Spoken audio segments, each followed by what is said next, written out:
Sabe, muita gente acha que construir riqueza é uma coisa super complexa, quase de outro mundo.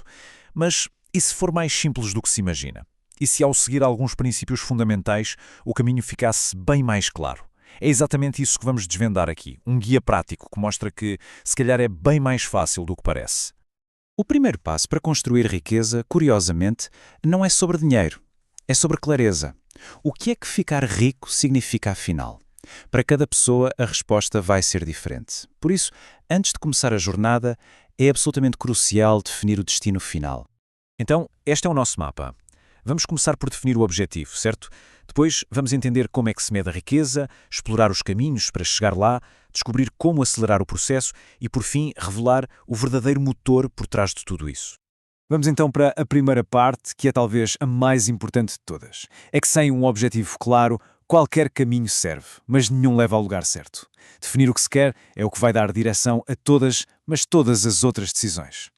E o que vemos aqui é a diferença brutal entre dois caminhos. De um lado, ser podre de rico. Isso implica um património acima dos 30 milhões de dólares, uma vida de risco altíssimo, stress constante. Do outro, a liberdade financeira, que pode ser alcançada com cerca de 1 milhão de dólares e que, na prática, oferece quase os mesmos benefícios, mas sem toda aquela pressão. A escolha entre estes dois destinos vai definir a estratégia inteira daqui para a frente. Ok. Independentemente do objetivo, a forma de medir o progresso é sempre a mesma: o património líquido. A melhor forma de pensar nisto é como se fosse o placar de um jogo. Para saber se está a ganhar ou a perder, é para este número que temos de olhar. Parece simples, mas é fundamental. Primeiro temos os ativos. Pensemos nos ativos como tudo o que joga na nossa equipa, sabe? São bens que não só têm valor, como idealmente podem gerar ainda mais dinheiro.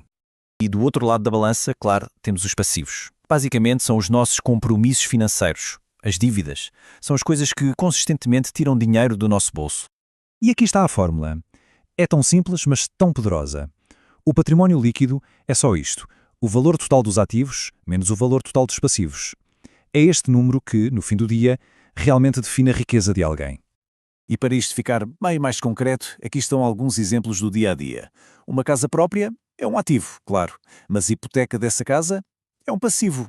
O objetivo do jogo é sempre, mas sempre, fazer a coluna dos ativos crescer e dos passivos encolher. E mesmo dentro dos ativos, há duas categorias principais. Temos os de reserva de valor, como imóveis ou ouro, que se compram na esperança que o preço suba com o tempo. E depois, os de geração de rendimento, como um negócio ou até um emprego, que exigem trabalho ativo para trazer dinheiro de forma regular. Bom, com a teoria entendida, vamos à prática. Como é que se constrói esse património? Bem, o primeiro obstáculo no caminho é aquele parceiro silencioso que fica sempre com uma fatia do bolo: os impostos. Agora, olhem bem para este número: 2 milhões de reais. Parece muito, não é? E é. Mas há uma razão muito específica para este ser o número que realmente importa para quem quer ter 1 milhão líquido na conta. E aqui está a explicação. Uma coisa é o que se ganha, outra coisa completamente diferente é o que fica. Os impostos levam uma fatia tão grande que, para ter 1 milhão limpinho na conta, muitas vezes é preciso gerar o dobro. E esta citação é simplesmente genial para ilustrar a situação. Quem se lembra da série Todo Mundo Odeia o Chris vai perceber na hora. O Jerome estava sempre lá para pegar uma parte do dinheiro do Chris, certo? Pois é, na relação com os impostos, a dinâmica é dolorosamente parecida. Ok, então, sabendo que uma parte vai sempre para o governo, como é que se chega a esses 2 milhões? Basicamente existem 3 caminhos principais, cada um para um perfil. O emprego é o mais estável, perfeito para quem valoriza a segurança, mas é também o mais lento. Ter um negócio próprio tem um potencial de crescimento muito maior e mais rápido, mas é para quem não tem medo do risco. E por fim, negociar ativos pode dar muito dinheiro, mas exige capital e um conhecimento bem profundo do mercado. Agora, independentemente do caminho escolhido, existe um conceito que funciona como um multiplicador. É o segredo para conseguir resultados que são muito maiores do que o esforço que se coloca. E o nome disso é alavancagem. Alavancagem, em termos simples, é sobre fazer mais com menos. É usar recursos externos para ampliar o nosso próprio poder, seja no trabalho, seja nos negócios. No negócio, a alavancagem pode vir de 3 formas. A primeira é o trabalho, contratar pessoas para multiplicar o tempo. A segunda é o capital, usar dinheiro para multiplicar o dinheiro. E a mais poderosa de todas hoje em dia, a do século XXI, código e média. Com tecnologia e conteúdo, é possível criar sistemas que trabalham sozinhos, 24 horas por dia, alcançando uma escala que uma pessoa sozinha jamais conseguiria. É assim que se constroem as grandes fortunas de hoje. E agora vamos para a peça final do puzzle, a que une tudo.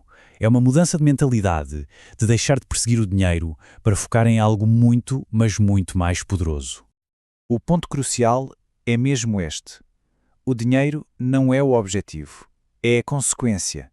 A verdadeira fonte de rendimento, a verdadeira fonte de riqueza, vem da capacidade de resolver problemas para outras pessoas. E como é que se define o valor de uma solução? A resposta está aqui. Quanto maior o problema que se resolve, mais se pode cobrar. Quanto mais rápido, mais se pode cobrar. Quanto mais fácil for para o cliente, adivinhe, mais se pode cobrar. E se for possível garantir o resultado, aí o valor dispara. É assim que o rendimento aumenta exponencialmente. E este gráfico ilustra o conceito de forma brilhante. Para fazer 100 mil reais vendendo um produto de 2 reais, são precisos 50 mil clientes. Agora, para fazer o mesmo valor vendendo uma solução de 2 mil reais, bastam 50 clientes. O foco tem de estar em resolver problemas de alto valor. Portanto, para resumir, os passos são bem claros. Primeiro, definir o que rico significa para cada um. Depois, entender o jogo do património líquido, planear para o corte inevitável dos impostos, usar a alavancagem para acelerar e, o mais importante de tudo, focar-se em resolver problemas reais e valiosos. E isto leva-nos à questão final. A teoria foi apresentada, os princípios estão claros.